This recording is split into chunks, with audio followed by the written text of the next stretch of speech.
You ask Tiger to solve. This deals with linear equations with one unknown.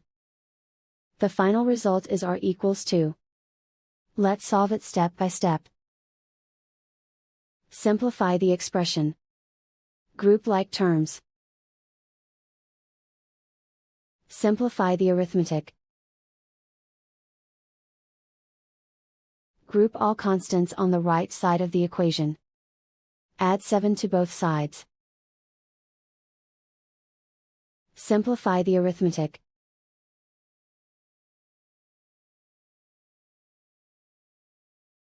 Isolate the r. Divide both sides by 3.5. Simplify the arithmetic.